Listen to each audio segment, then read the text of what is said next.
yields back, and I recognize the gentlewoman from Nevada, Ms. Titus, for 5 minutes for questions. Thank you very much. Earlier, the ranking member of the full committee mentioned, and I appreciated it, the Disaster Survivor Fairness Act that I had introduced with my colleague from North Carolina, Representative Edwards, Republican. This would streamline federal assistance for disaster victims and expand FEMA's authority to help make homes more resilient for future disasters. I'm pleased that NACO endorsed this legislation. It was a pleasure speaking to you, Commissioner Garcia, and other members of NACO about this topic earlier. In your testimony, you urged federal policymakers to remove barriers to funding and resources for underserved and disadvantaged communities. How would creating a universal application for individual disaster assistance help in that effort that you mentioned? Thank you for the question. The reality is that making sure that the barriers are removed, as I mentioned in my testimony, is very, very important. It is critical that we make it plain language, as is suggested in the two pieces of legislation that I mentioned, the Survivors and Simplification Act. Those speak to the challenges that many of our underserved and disadvantaged communities struggle with.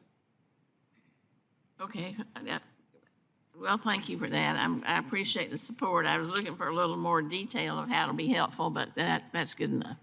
I represent Las Vegas, and we don't have a lot of hurricanes in Las Vegas, except, you know, we could probably make one if we decided that would be a tourist attraction.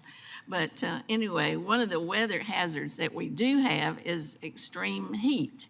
And this past year, we had the hottest day ever in Las Vegas, 120 degrees. And statistics from the National Weather Service show that heat kills more people than hurricanes, floods, and tornadoes combined in any given year. There were over 520 heat-related fatalities in Clark County last year alone. So I have an Extreme Weather and Heat Response Modernization Act so FEMA can more aggressively include extreme temperatures, especially heat, in its disaster planning and have the resources to deal with it. I wonder if all three of you would, or all four of you would take a minute just to talk about how extreme heat is impacting the communities you serve and how this would be helpful. Maybe we start, Mr. Curry. Sure. Yeah, I'm familiar with the statistic you mentioned too, that they do kill, heat kills more people than all the other disasters combined.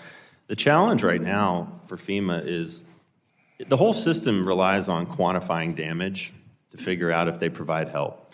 And heat is a very difficult thing to quantify in their current system. I agree with you that there's no better thing to quantify in terms of an impact than loss of life. But right now, their declaration process relies on damage to infrastructure, and it's very hard to show acute damage to infrastructure from heat. And so that's one of the reasons that you don't see more disaster declarations. So I think we're gonna have to look at that if we're gonna change it. Kind of hard to say when it starts and when it stops, you know, like a storm or something. Yeah, and it does damage infrastructure. Yeah. I mean, you know, it damages roads, bridges. I mean, it's just harder to quantify it acutely because it happens, like you said, over a long period of time. Railroads. Anybody else? We do have extreme heat situations inside of Southeast Florida, specifically Miami, but this is a great example of the federally supported, state-managed, locally executed. In Southeast Florida, they plan for as that a part of their hazards that they respond to on a local level, and they do that on a day-to-day basis when we have those issues. If they need assistance from the state, they ask for assistance from the state. So the system does work in Florida. With cooling stations and things like that? Yes. I think the chairman mentioned it wasn't a good idea to plant trees to offset heat islands. I couldn't disagree more with that. But anyway, so locally you're doing some things? So locally, Southeast Florida, Southwest Florida, those counties approach it differently, but they are locally executing on that situation. Anybody else real quick? I do want to suggest or offer that in my precinct, just as an example, I have a public works department. We absolutely, and my staff told me that the heat damage can be identified in various pieces of infrastructure. But as it was stated, it's very difficult to quantify. But we do know that extreme heat is an issue for many of our NACO members, and we do have data that we can pass along to you to help craft some thoughts around that issue. It'd be great. I know our ranking member represents Phoenix area, and we share some of these common problems, so that'd be very helpful. Thank you. I yield back. Thank you. The